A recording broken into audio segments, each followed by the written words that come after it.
Mis padres entraron a mi casa y dijeron, es hora de pagarle a la familia. Luego, me exigieron que financiara la nueva idea de negocio de mi hermano.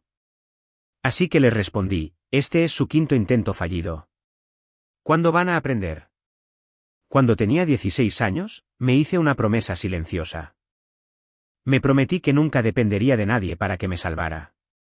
Ni de mis padres, ni de mis profesores, ni de alguna oportunidad mágica que pudiera caer del cielo. Solo dependería de mí mismo. Esa promesa moldeó cada decisión que tomé a partir de entonces, incluso si en ese momento nadie a mi alrededor lo notaba o le importaba, especialmente mis padres. Si les preguntas a ellos, en aquel entonces yo era solo el chico callado. El niño que siempre tenía la cabeza enterrada en una computadora portátil. El que no entendía cómo funcionaba el mundo. Mientras tanto, mi hermano mayor, Aarón, caminaba por la vida como si hubiera nacido con una corona puesta. Cada cumpleaños suyo se sentía como una coronación. Cada cena era un espectáculo dedicado a su supuesta brillantez. Y mis padres, ellos eran quienes aplaudían más fuerte. Ahora tengo 24 años, pero esta historia comienza hace unos años, cuando estaba a punto de cumplir los 21. Para entonces, ya había pagado mis préstamos estudiantiles. Sí, absolutamente todos. Había comprado mi primera casa en efectivo, nada ostentoso, solo un lugar pequeño en los suburbios. Además, había hecho crecer mi negocio de comercio electrónico hasta convertirlo en algo de lo que podía estar orgulloso, generaba ingresos de 6 cifras. Tenía a un par de trabajadores independientes a mi cargo y gozaba del tipo de libertad con la que la mayoría de la gente de mi edad solo podía soñar. No era presumido. No publicaba nada al respecto en redes sociales. Simplemente mantenía la cabeza gacha y trabajaba, porque en el fondo sabía que, si alguna vez me detenía a celebrar, alguien intentaría arrebatármelo. Resulta que tenía razón. Al crecer en un pueblo pequeño, todos sabían los asuntos de todos, especialmente si tenías un apellido como el nuestro. Mi padre, Martín, era gerente regional de una empresa de suministros de construcción y llevaba su título como una insignia de honor. Mi madre, Cheryl, flotaba entre trabajos a tiempo parcial y ser la principal animadora a tiempo completo de las ambiciones de Aarón. Aarón, 2 años mayor que yo, siempre había sido el niño de oro. Mis padres solían bromear diciendo que Aarón había salido del vientre materno con una sonrisa ganadora y una oferta de beca bajo el brazo. No importaba que reprobara clases, que destrozara 2 autos o que una vez llevara al límite la tarjeta de crédito de papá en un viaje de vacaciones de primavera en el que ni siquiera se suponía que debía estar. Cada vez que pasaba algo, mis padres encontraban la forma de restarle importancia. Solo se está buscando a sí mismo, decían. Está destinado a hacer grandes cosas. ¿Y yo? Yo era el plan de respaldo, el hermano invisible. Todavía recuerdo una cena de acción de gracias, poco antes de que se desatara el infierno. Estábamos sentados en la casa de mis padres, el pavo estaba a medio cortar y mi madre ya iba por su segunda copa de vino barato. Aarón acababa de regresar de intentar lanzar una startup en Los Ángeles, lo cual terminó, predeciblemente, con él durmiendo en el sofá de alguien y rogando por volver a casa. Mis padres lo recibieron como a un héroe de guerra. Durante la cena, mi padre levantó su copa. Por los nuevos comienzos, dijo, mirando directamente a Aarón. Sabemos que tu próximo capítulo va a ser uno grande. Aarón sonrió con suficiencia y chocó su copa. Yo no dije nada. Nadie brindó por mí cuando compré mi casa. Nadie siquiera lo mencionó. Todos lo sabían, se los había contado meses antes, les había enviado fotos y me había ofrecido a recibirlos. Nunca obtuve respuesta. Pero Aarón vuelve a casa con 2 bolsas de lona y cobradores de deudas pisándole los talones, y de repente es el fénix resurgiendo de las cenizas. Intenté que no me afectara. De verdad lo intenté. Había pasado años construyendo mi negocio, aprendiendo sobre posicionamiento web, SEO, abastecimiento de productos y servicio al cliente. Cada noche en vela, cada fiesta a la que no fui, cada pequeña victoria, las celebré en silencio y a solas en mi apartamento. Pensé que tal vez, solo tal vez, eso finalmente sería suficiente para ganarme un poco de respeto. Pero debí haberlo sabido. En nuestra casa, el esfuerzo no importaba. Los resultados no importaban. Lo que importaba era la imagen, el encanto, el drama. Y Aarón tenía todo eso a raudales. Una semana después de ese día de Acción de Gracias, mi madre me llamó. Su tono era extraño, tenso, ensayado. Me preguntó si podía ir a su casa para hablar. Asumí que tenía algo que ver con Aarón. Tal vez querían que lo ayudara a encontrar un trabajo o que fingiera ser una referencia laboral. Estaba acostumbrado a ser el solucionador silencioso, el fantasma detrás de la cortina. Pero cuando llegué, supe que algo andaba mal. Mi padre estaba sentado en su sillón reclinable, con los brazos cruzados y el televisor en silencio. Aarón estaba en el sofá, en pantalones deportivos, mirándome con una sonrisa arrogante, como si fuera parte de una broma interna. Mi madre tenía esa sonrisa nerviosa que siempre usaba cuando estaba a punto de decir algo que sabía que me iba a molestar. Señaló la mesa de la cocina. ¿Por qué no nos sentamos? Recuerdo lo lento que me moví y cómo el aire se sentía pesado, como si algo estuviera a punto de romperse. Me senté.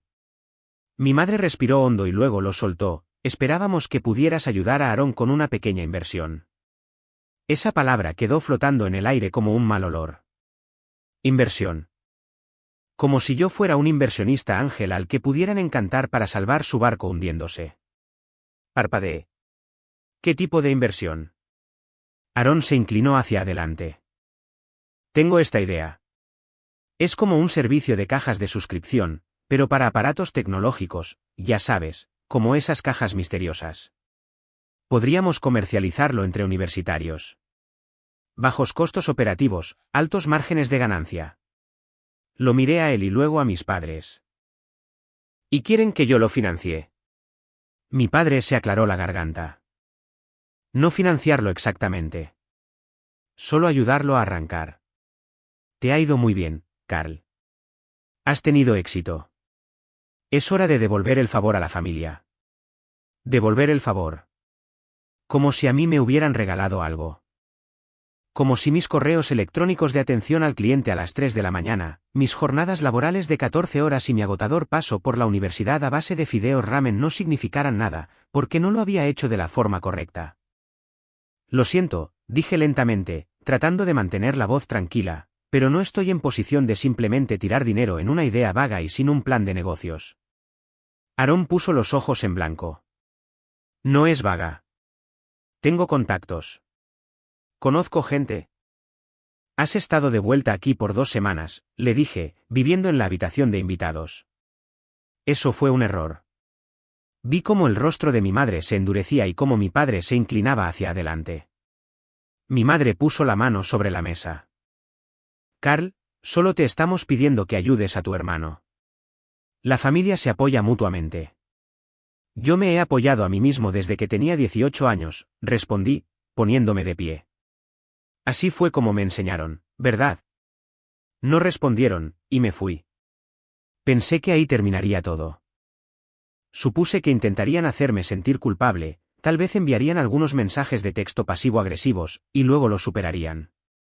Así era como siempre habían sido las cosas. Pero no sabía cuán desesperada estaba a punto de volverse la situación. No sabía hasta dónde estaban dispuestos a llegar mis padres para proteger a su chico de oro. Porque la próxima vez que los vi, fue en los tribunales. Pero me estoy adelantando. Hay más que contar. Mucho más.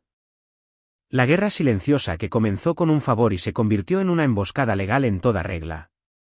La traición, las mentiras, el momento en que me di cuenta de que mis propios padres estaban dispuestos a destruirme solo para sostener al hijo que nunca había movido un dedo. Y como decidí, finalmente, dejar de poner la otra mejilla. No tocaron la puerta.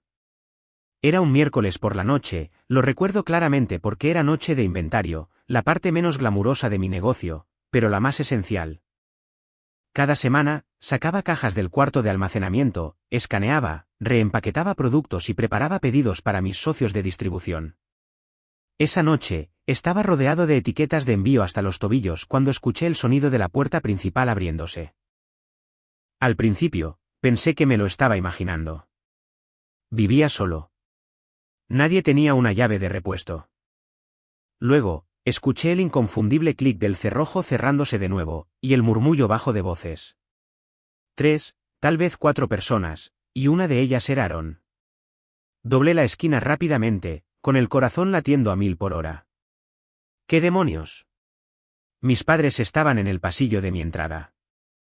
Aarón estaba detrás de ellos, sonriendo con arrogancia, como si fuera el dueño del lugar. ¿Y mi padre?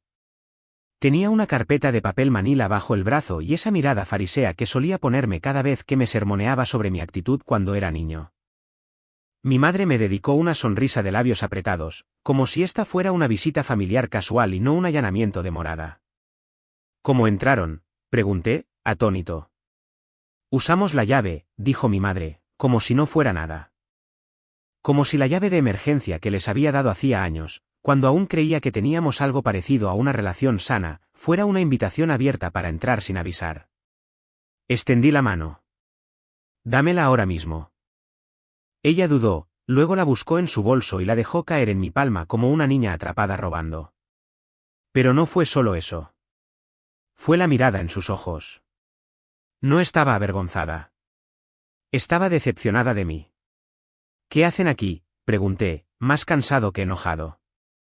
Aarón se encogió de hombros, adentrándose en la sala de estar con aires de grandeza. Intentamos ser educados. Nos cerraste la puerta en la cara. Así que ahora estamos haciendo las cosas de la manera correcta. La manera correcta, repetí, entrecerrando los ojos. Mi padre dejó la carpeta sobre la isla de la cocina y la deslizó hacia mí. Es hora de que tengamos una charla seria, Carl. Sobre lo que le debes a esta familia. No abrí la carpeta. Todavía no. Estaba demasiado ocupado tratando de averiguar si estaba soñando. Están en mi casa sin permiso. Tienen 5 segundos para explicarme por qué no debería llamar a la policía. Oh, por favor, dijo mi madre, como si yo estuviera siendo dramático. Te estás comportando como un extraño. Me pregunto por qué, le espeté. Solo lee los documentos, ordenó mi padre, señalando la carpeta con la cabeza. La abrí. Al principio, no lo asimilé. Lenguaje legal, nombres, números, una demanda presentada a sus nombres en mi contra. Luego, las palabras me golpearon como una bofetada: retención fraudulenta de bienes, apropiación indebida de inversión familiar, enriquecimiento injusto a expensas de un hermano. Me quedé mirando la página. ¿Qué demonios es esto? Mi voz se quebró, sonando aguda y fuerte en la quietud de mi casa. Aarón dio un paso al frente, con los brazos cruzados. Es lo que obtienes cuando mientes sobre de dónde salió el dinero. Yo no mentí sobre nada. Oh, vamos, dijo, poniendo los ojos en blanco. Todos sabemos que no construiste este negocio desde cero. Usaste el dinero que dejó el abuelo, ¿no es así? Mi mandíbula cayó. ¿Hablan en serio? Él sonrió como un gato que acaba de acorralar a un ratón. ¿Crees que no noté cómo de repente te volviste tan experto en comercio electrónico el año en que murió el abuelo? Ahí fue cuando tu pequeño pasatiempo despegó. Admítelo. No recibí ni un centavo de la herencia del abuelo, dije atónito. Le dejó todo a la abuela, ella lo dejó muy claro. Sí, y ella siempre tuvo debilidad por ti, dijo mi madre en voz baja. Incluso cuando Aarón era quien necesitaba ayuda. A ver si entiendo bien, dije lentamente. Irrumpen en mi casa, me lanzan acusaciones falsas, y quieren que admita haber robado un dinero que nunca toqué. Queremos lo que es justo, dijo mi padre con firmeza. Aarón ha estado pasando por dificultades.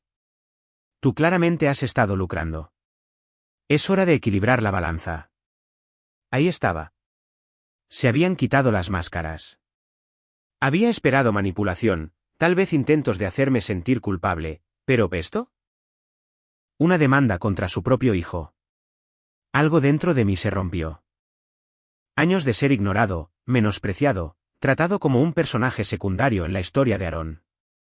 Todo estalló a la vez. Quieren equilibrar la balanza, dije, con la voz temblorosa. Hablemos de balanzas. Hablemos de los 2 autos que le compraron antes de que siquiera cumpliera 20 años. La forma en que fueron fiadores de sus préstamos. Pagaron sus tarjetas de crédito y le permitieron volver a casa cada vez que fracasaba. Le han dado todo. ¿Y yo? Yo nunca les he pedido un solo centavo. Porque siempre fuiste demasiado orgulloso, me interrumpió mi madre. Porque tenía que serlo, grité. Nunca me ofrecieron nada. Nunca creyeron en mí. Nunca ni siquiera preguntaron qué estaba construyendo. Y ahora que funcionó, creen que les debo algo. Hubo un instante de silencio. Luego Aarón murmuró, ni siquiera tendrías un futuro si no fuera por esta familia. Apreté los puños. ¿Te refieres a la familia que me está demandando? Mi padre dio un paso adelante. Puedes evitar todo esto si simplemente ayudas a tu hermano a recuperarse. Podemos retirar la demanda. Borrón y cuenta nueva. ¿Quieres decir que les entregue mi dinero para que no arrastren mi nombre por el lodo? No respondió. Tomé la carpeta y se la devolví lanzándola. Lárguense. Ahora. Mi madre parecía querer discutir. Mi padre parecía querer golpear una pared. Aarón no dijo una palabra, solo se dio la vuelta y salió con ese pavoneo arrogante que indicaba que creía haber ganado. Pero no habían ganado. Solo habían encendido la mecha. En los días siguientes, las repercusiones comenzaron a llegar poco a poco. Primero llegó una carta de su abogado confirmando que seguirían adelante con la demanda. Luego llegaron las llamadas de la familia extendida, tíos, primos, incluso viejos vecinos con los que no había hablado en años, que de repente querían ver cómo estaba después de haber escuchado algunas cosas. La fábrica de rumores giraba rápido y, en todos ellos, me pintaban como el villano. Intenté mantenerme concentrado. Mi negocio seguía funcionando, los pedidos seguían llegando. Pero no podía ignorar cómo todo se sentía envenenado. Cada notificación de correo electrónico parecía una posible citación judicial. Cada mensaje de texto familiar se sentía como una trampa. Dejé de dormir. Empecé a revisar mi puerta principal 3 veces por noche. Y entonces, 3 semanas después del allanamiento, recibí el correo electrónico que hizo que todo fuera real. Era de mi banco. Una de mis cuentas comerciales había sido congelada, pendiente de una investigación vinculada a una disputa legal. Mi corazón se detuvo. Hice clic con los dedos temblorosos. Yo no había hecho nada malo. Había pagado todos mis impuestos. Tenía mis registros impecables. Pero ahora, gracias a sus afirmaciones sin fundamento, me estaban tratando como a un criminal. Llamé al banco. Fueron amables pero firmes, el bloqueo se mantendría hasta que el reclamo se resolviera en los tribunales. Aarón había dicho que haría las cosas justas. Me estaba arrastrando por el lodo y mis padres le estaban entregando la soga. Pensé que eso sería lo peor. Pero luego descubrí algo que me heló la sangre. Aarón no solo había presentado una demanda. Había solicitado una orden de restricción en mi contra. Afirmaba que yo lo había amenazado. Afirmaba que yo era errático, hostil y un peligro para su seguridad. Me quedé mirando la copia sin poder creerlo. El momento no era una coincidencia. Estaba tratando de retratarme como inestable para que el tribunal creyera su versión, y no la mía. Era un asesinato de mi reputación, simple y llanamente. Una campaña de difamación construida a base de mentiras y financiada por las mismas personas que solían arroparme para dormir por las noches. Ese fue el punto de quiebre. Ya no se trataba de dinero. Ni siquiera se trataba de la demanda. Se trataba de principios. De enfrentarme a personas que habían usado el amor como una correa y esperaban que yo me rindiera y se los agradeciera. No iba a ceder. No iba a pedir perdón. Y no iba a dejar que reescribieran la historia de mi vida. ¿Querían una guerra? Bien, les daría una. Y el primer disparo iría dirigido al único secreto que pensaban que yo ignoraba, el esqueleto financiero que escondían en su armario. La audiencia para la orden de restricción estaba programada para un lunes por la mañana a principios de primavera. El sol brillaba, pero apenas lo noté. No había dormido la noche anterior. Estaba demasiado tenso, demasiado enojado, demasiado concentrado en cada uno de los peores escenarios que se repetían en bucle en mi cabeza. Mi abogado, un tipo llamado Miles al que encontré a través de una recomendación, me aseguró que el caso de ellos era débil. Esto no va a llegar a ninguna parte, me había dicho.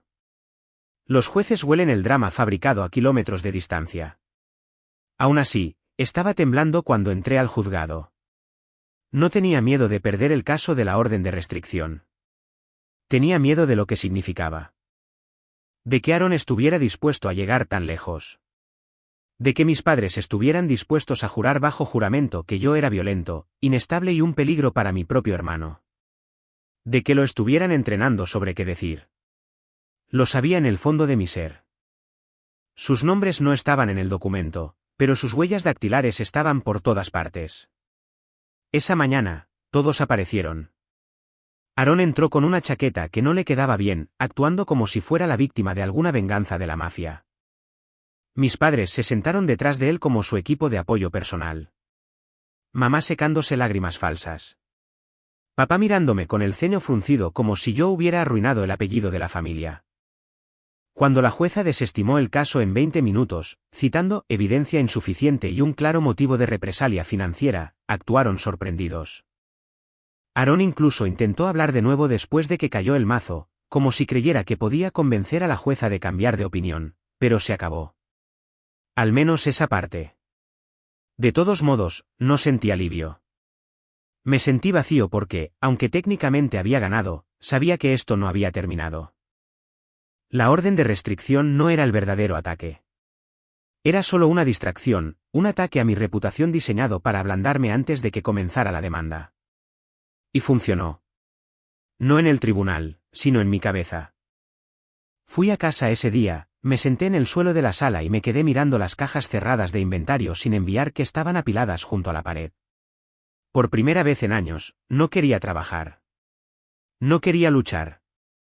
Solo me quedé sentado en silencio, sintiendo que había perdido algo a lo que no podía ponerle nombre. Durante el mes siguiente, todo se estancó. Mis cuentas comerciales seguían parcialmente congeladas. Moví algunas operaciones a una cuenta de respaldo, pero el daño ya estaba hecho. Mi flujo de caja sufrió un golpe, mi presupuesto para publicidad se agotó y mis tiempos de envío se ralentizaron. Los clientes lo notaron, algunos cancelaron sus pedidos. Uno de mis proveedores principales me abandonó, alegando riesgo de reputación. Intenté explicarles, intenté luchar contra ello, pero cuanto más empujaba, más sentía que me estaba ahogando en lodo. Alguien más lo había vertido sobre mí y yo estaba perdiendo el equilibrio, no solo financieramente, sino mentalmente. Y luego vino el peor golpe. Fue un jueves por la tarde cuando recibí la llamada.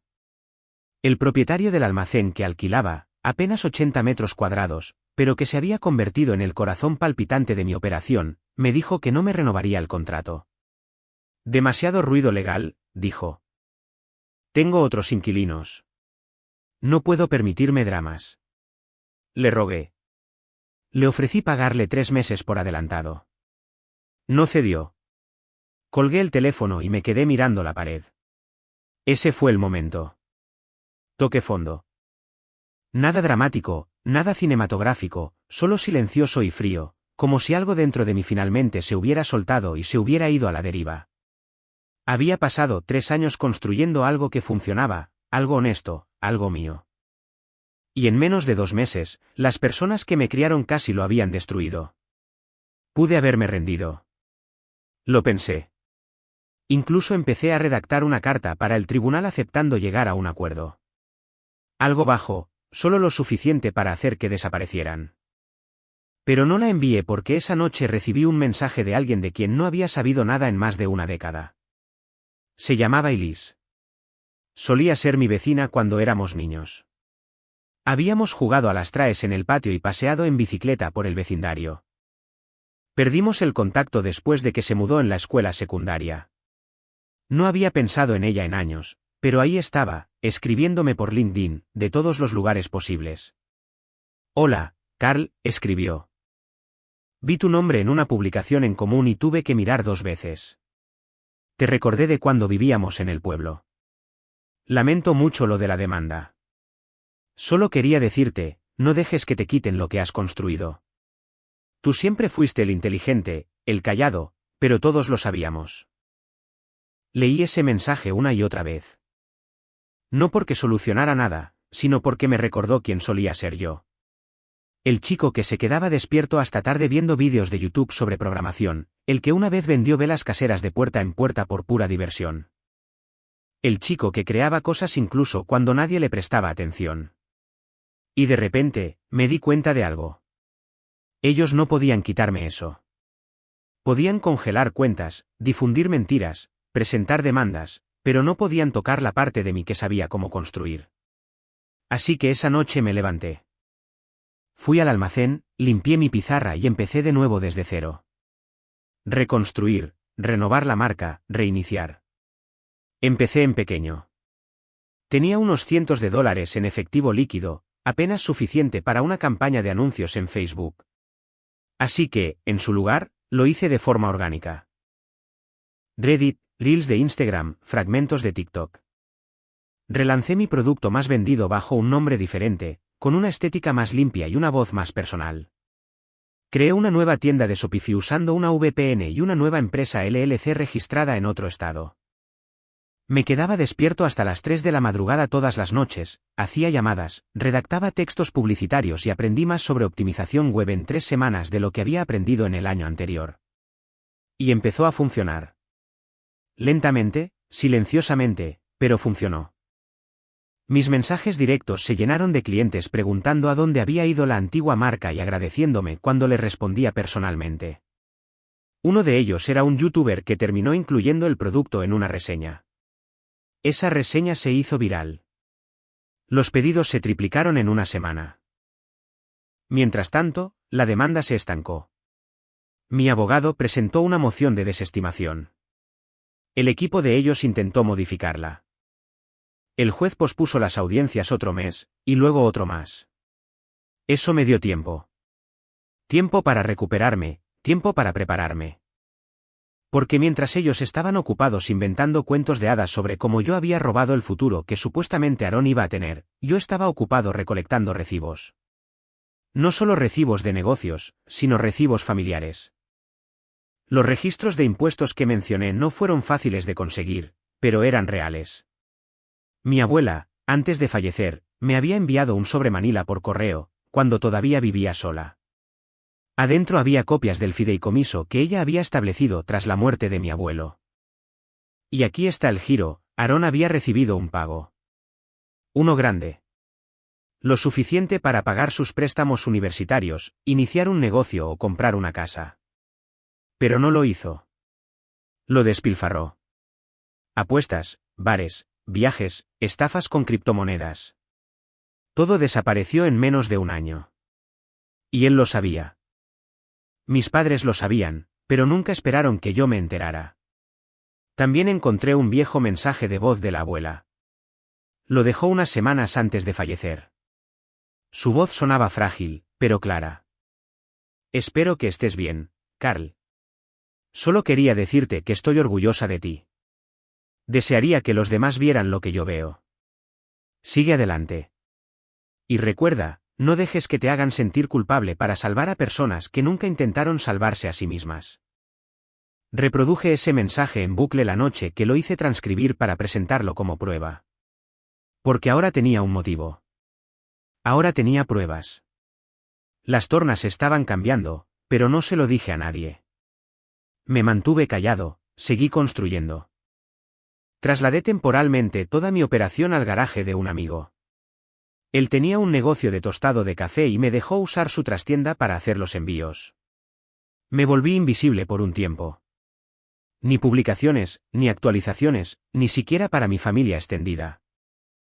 Dejé que pensaran que yo estaba perdiendo. Dejé que contaran historias sobre cómo la verdad me estaba alcanzando. Y todo el tiempo, yo estaba observando, esperando, preparándome para la siguiente fase. Porque muy pronto llegaría la fecha del juicio. Y cuando llegara, no solo me defendería. Desmantelaría todo lo que ellos habían construido. No por venganza, al menos, no del todo, sino porque algunas personas solo aprenden la lección cuando dejas de permitirles que escriban tu historia y les entregas una copia de la historia real. Y créanme, yo estaba escribiendo cada palabra. Ellos no sabían que yo tenía ese archivo. Eso es lo que lo hizo tan satisfactorio. Los documentos de la herencia de la abuela, esos que encontré metidos en aquel sobre que ella envió por correo antes de morir, no eran solo reliquias sentimentales. Eran un mapa, una línea de tiempo, un comprobante. El tipo de cosas que mis padres asumieron que nunca verían la luz del día. Después de todo, Aaron había quemado ese dinero antes de que se secara la tinta del cheque. ¿Quién lo recordaría? ¿A quién le importaría? Bueno, a mí. Escaneé todo, resalté las cifras clave, el fondo del fideicomiso, los detalles de los desembolsos, el hecho de que a Aaron se le había entregado un pago de $75.000 a los 22 años bajo la condición de que se usara para su crecimiento y desarrollo a largo plazo. Mi nombre no aparecía en ninguna parte. No había recibido ni un centavo. La mejor parte, la abuela había escrito una nota a mano en el reverso de la última página. Solo 5 palabras en su letra cursiva: Carl no lo necesita. Él construye. 5 palabras que destruyeron por completo la narrativa que mis padres habían fabricado. 5 palabras que convirtieron la historia de víctima de Aaron en lo que realmente era, una herencia despilfarrada, no robada. Un futuro al que él mismo le prendió fuego. Pero no lo hice público. Todavía no. La demanda seguía arrastrándose. El abogado de mis padres seguía intentando posponer las audiencias, lo cual me venía perfecto. Cada semana que pasaba me daba tiempo para hacerme más fuerte y a ellos más cuerda para ahorcarse solos. Mientras ellos ganaban tiempo, yo empecé a investigar. No solo a través de registros legales o extractos bancarios, sino a través de personas. Verán, hay algo interesante sobre los pueblos pequeños, la gente habla. Especialmente cuando eres educado, especialmente cuando eres callado. Me puse en contacto con una antigua vecina, la señora Delany, que vivía frente a nosotros cuando crecíamos. Ella lo recordaba todo. El día que Aaron recibió el cheque, el auto último modelo que apareció en nuestro camino de entrada una semana después. Las fiestas, las discusiones a gritos entre él y mi padre cuando el dinero se acabó. Siempre dijo que lo malgastaría, me dijo la señora Delany mientras tomábamos el té. Tu abuela, ella no era ciega, ¿sabes? Solo que no quería lastimar a tu madre. Ni siquiera tuve que pedirle una declaración. Ella se ofreció a darla. Se corrió la voz. Pronto tenía una pequeña carpeta con mensajes, textos, incluso fotos. Aaron en Las Vegas con champán en la mano. Aaron en un yate, etiquetado en la publicación de Instagram de un viejo amigo de la universidad, sosteniendo una botella de Grey Goose y haciéndole un gesto obsceno a la cámara. Todas las marcas de tiempo coincidían con los 12 meses posteriores al pago del fideicomiso de la abuela. Pintaba un cuadro ruidoso, odioso e innegable. Pero ese no era el único ángulo que estaba trabajando. Me quedaba una carta por jugar, una que requería cierta delicadeza. La primera persona a la que llamé fue al señor Jenkins. Solía ser el contable de nuestra familia en la época en que mis padres aún declaraban sus impuestos correctamente. No lo había visto en años, pero me recordó al instante. Carl, tú eras el callado, ¿verdad? El educado. Necesito un favor, le dije. No estaba seguro de que aceptaría, pero luego le conté lo que estaba pasando, sobre la demanda, la orden de restricción, las acusaciones. Se quedó en silencio, muy en silencio. Me dijeron que les habías robado, dijo después de una pausa. Dijeron que estabas ocultando algo grande, pero yo no me lo tragué. ¿Por qué no? Porque yo hice su declaración de impuestos el año en que recibieron esa distribución del fideicomiso. Cheryl me dijo que iba destinado al futuro de Aaron, como capital inicial para una empresa tecnológica, dijo. Lo declaré como una transferencia de regalo, tal como ella me pidió. ¿Estaría dispuesto a poner eso por escrito?, le pregunté. Una pausa. Haré algo mejor, respondió. Todavía tengo los archivos. Me los envió a la mañana siguiente. Ahora tenía pruebas desde 3 direcciones, los documentos del fideicomiso de la abuela, testimonios de testigos oculares y registros de impuestos que mostraban que Aaron recibió un dinero que nunca revelaron durante la fase probatoria. Mi abogado casi se cae de la silla cuando le entregué la carpeta. Están fritos, dijo Miles, hojeando las páginas. Esto ya no es solo una defensa. Esto es material para una contrademanda. Asentí. Ese es el plan. Pero yo no quería simplemente ganar. Quería cambiar la narrativa. Así que empecé a planear algo más público. Reconstruí mi marca bajo un nuevo nombre, un dominio diferente, una imagen distinta, todo diferente. Pero esta vez, me apoyé en la historia. No mencioné la demanda en sí, solo los aspectos generales. Construido desde cero, escribí en la página de ¿Quiénes somos? Iniciado sin recursos externos. Sin donaciones. Cada dólar ganado de la manera difícil. Nunca mencioné nombres. No tuve que hacerlo. La gente lo sabía. Antiguos clientes regresaron. Nuevos me siguieron. La voz se corrió. Alguien empezó un hilo en Reddit sobre el relanzamiento de la marca y se volvió viral. Así es como te recuperas de un golpe, decía un comentario. La ética de trabajo de este tipo es irreal. Mi lista de correos electrónicos se triplicó. Los ingresos rebotaron. Y me mantuve en silencio, porque todavía estaba esperando a que una última cosa encajara en su lugar, el próximo movimiento de Aarón. Llegó antes de lo esperado. Recibí una llamada de Miles una mañana mientras empacaba pedidos. Han presentado una moción de emergencia, dijo. ¿Para qué? Para congelar tus activos personales.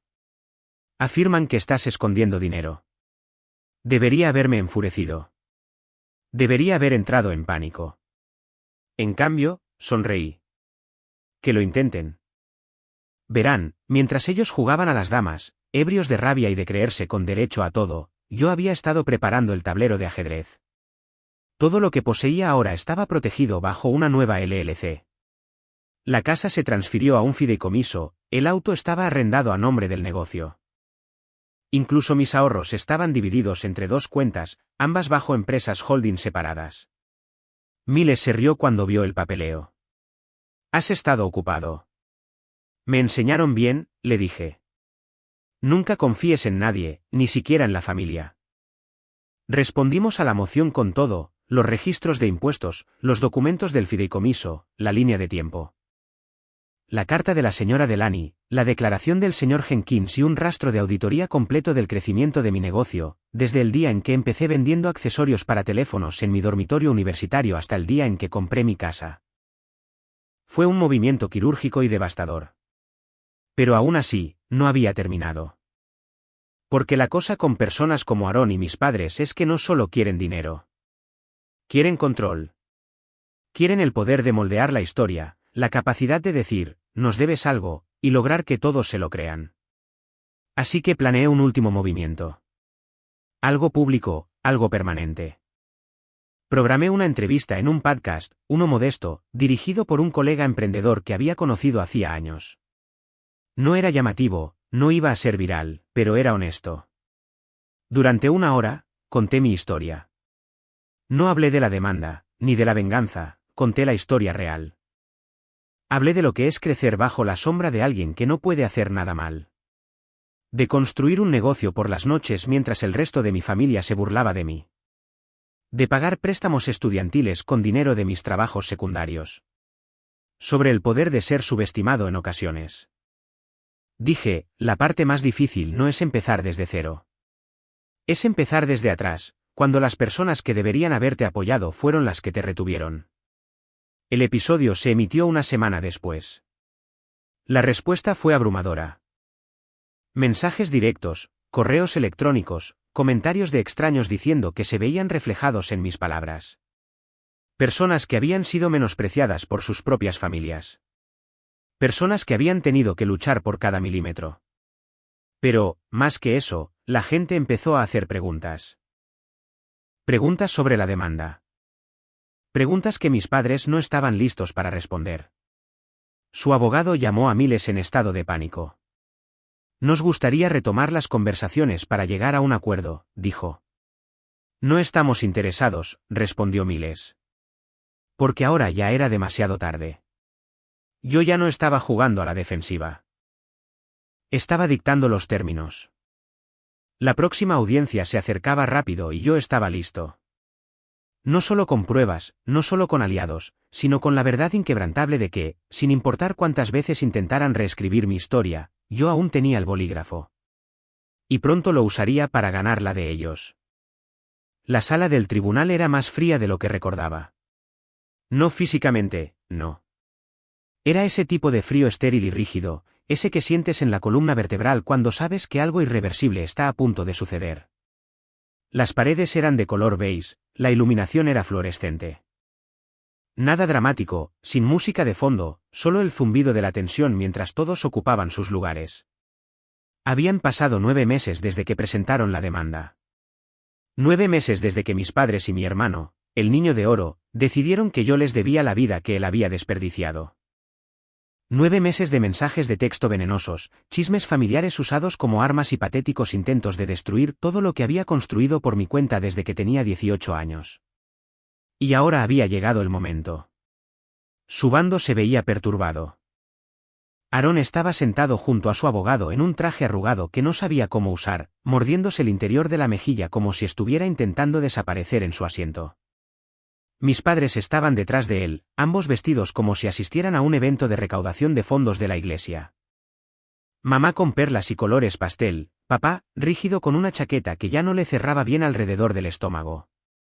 Se negaron a mirarme. Yo estaba tranquilo, no porque no estuviera nervioso, lo estaba, pero era una calma extraña y silenciosa, de esas que solo sientes cuando has pasado meses preparándote para un momento con tal precisión quirúrgica que ya no queda nada por lo que entrar en pánico. Todo ya se había puesto en marcha. Mi abogado, Miles, barajaba papeles a mi lado. Se inclinó y susurró, «Esto va a ser divertido». Muy divertido. La jueza, una mujer de rostro severo de poco más de 60 años, llamó a todos al orden. La audiencia comenzó con el abogado de ellos exponiendo el mismo argumento trillado, que yo me había beneficiado injustamente de los recursos familiares, que había engañado a mis padres haciéndoles creer que me había hecho a mí mismo. Que la vida de Aaron se había descarrilado porque yo había acaparado activos financieros que, por derecho, debían haberse compartido. Las palabras sonaban tan desesperadas, tan vacías. Y entonces llegó nuestro turno. Miles se puso de pie. Sin teatro, sin gritos. Solo hechos. Su señoría, comenzó, demostraremos 3 cosas. Primero, que mi cliente, Carl, no recibió ningún tipo de apoyo financiero ni herencia por parte de su familia. Segundo, que el hijo de los demandantes, Aaron, recibió un desembolso de $75.000 de un fideicomiso familiar, el cual gastó irresponsablemente. Y tercero, que esta demanda es un intento malicioso de extraer fondos de mi cliente bajo falsos pretextos, después de que los demandantes no supieron controlar sus propias finanzas ni a su hijo. Luego, dejó caer la carpeta con fuerza sobre la mesa. Prueba A, los documentos del fideicomiso de la abuela, que indican claramente que el dinero era para Aaron y solo para Aaron. El nombre de mi cliente nunca fue mencionado. Prueba B, la carta notariada del señor Jenkins, su ex contable, confirmando que declaró esa donación como una distribución de fideicomiso con instrucciones explícitas de la madre de mi cliente. Prueba C, una línea de tiempo de las publicaciones en redes sociales de Aaron, registros de viajes y compras en línea. Todo. Desde zapatillas de diseñador hasta servicio de botellas VIP en Miami, que coinciden perfectamente con los 12 meses posteriores al pago del fideicomiso.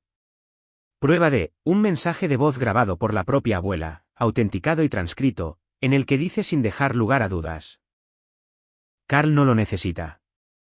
Él construye. La sala quedó en silencio absoluto. El abogado de mis padres intentó protestar. La jueza denegó la objeción. Los hechos eran irrefutables. Luego vino el golpe final. Miles sacó la hoja de cálculo. Su señoría, también hemos preparado un desglose del crecimiento empresarial de mi cliente en los últimos 4 años. Todo es verificable, desde su operación en su cuarto universitario hasta el primer lanzamiento de un producto y los registros de ventas de Shopify. Cada dólar, cada factura, cada declaración de impuestos. No hay dinero perdido, no hay activos ocultos. Solo un joven que trabajó duro y tuvo éxito sin ayuda. Hizo una pausa. Mientras tanto, tenemos pruebas de que los demandantes y su hijo han tergiversado sistemáticamente su situación financiera ante múltiples partes, incluido su prestamista hipotecario y este mismo tribunal. La jueza levantó una ceja y Miles sonrió. Es por eso que también estamos presentando una contrademanda por difamación, procesamiento malicioso y angustia emocional. Nunca olvidaré lo que pasó después. La jueza se reclinó en su silla, se quitó las gafas y miró directamente a mis padres. He presidido muchos casos familiares, dijo con voz calmada pero fría, pero este es uno de los intentos más cínicos que he visto de usar el sistema legal como arma contra un pariente para beneficio personal. Con base en las pruebas presentadas, desestimo todos los cargos en contra del señor Davis con carácter definitivo. ¡Boom! ¿Hecho? Pero ella no había terminado. En cuanto a la contrademanda, continuó, el señor Davis está en su derecho de buscar el pago por daños y perjuicios, y francamente, creo que tiene un caso sólido. El rostro del abogado de ellos palideció. Aaron simplemente se quedó allí, congelado como un ciervo ante los faros de un auto. Mi mamá parpadeaba rápidamente, jugando nerviosa con su anillo de bodas. La cara de mi papá se enrojeció con algo entre la ira y la humillación. Pero ninguno dijo una palabra. Ni una sola. Salimos en silencio. Una vez en el pasillo, Miles se volvió hacia mí. Llegarán a un acuerdo. Confía en mí, no pueden permitirse no hacerlo. Y lo hicieron. 2 semanas después, su abogado se puso en contacto con una oferta. Cubrirían todos mis honorarios legales, emitirían una disculpa pública por escrito redactada por nosotros y renunciarían a cualquier derecho a futuras acciones legales si yo retiraba la contrademanda. No acepté. Todavía no. Porque necesitaba una cosa más, la verdad. Hice que la disculpa se publicara, no enterrada en una carta privada o escondida detrás de jerga legal. Me aseguré de que se hiciera pública como una declaración formal en el sitio web de mi negocio, se compartiera como una carta abierta en LinkedIn e incluso se incluyera en el mismo podcast modesto que había provocado la primera ola de apoyo. La verdad tenía que ser visible, no por venganza, sino para que quedara constancia. Yo no quería su dinero. Quería que asumieran la responsabilidad. El día que se publicó la declaración, recibí más de 200 correos electrónicos. Desconocidos, amigos, antiguos compañeros de clase, incluso algunos viejos profesores, todos diciendo lo mismo, gracias por decir la verdad. En cuanto a Aaron, desapareció de las redes sociales. Se corrió la voz de que se había ido del pueblo, tal vez a mudarse con un primo a 2 estados de distancia. Su nombre se convirtió en algo que se susurraba en nuestra ciudad natal, no pronunciado con admiración, sino con vergüenza. Y mis padres perdieron a la mayor parte de su círculo íntimo.